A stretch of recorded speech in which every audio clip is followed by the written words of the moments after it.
આજે અમે ફાઇનલી ગણપતિ બાપાની મૂર્તિ લેવા નીકળી ગયા છીએ.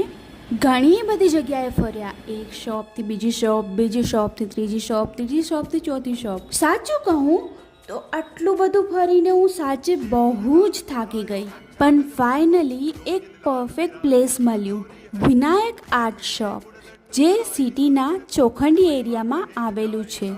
અહીંયા અમને અમારા બાપાની મનગમતી મૂર્તિ મળી ગઈ છે. અહીંયા તમને માટીની ફૂલ્લી ઇકો ફ્રેન્ડલી અને ફૂલ્લી ડેકોરેટેડ મૂર્તિ મળી જશે. અહીંયા તમને ભાવેશભાઈ મળી જશે, જે મૂર્તિનો ખુદ સજાવે છે અને શણગાર કરે છે. અને બાપાનો આટલો સુંદર શણગાર જોઈને પછી તો દિલ એકદમ ખુશ જ થઈ ગયું.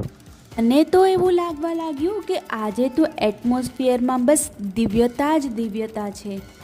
તો ચાલો બધા જ સાથે મળીને આપણે બોલીએ, ગણપતિ બાપા મોરયા.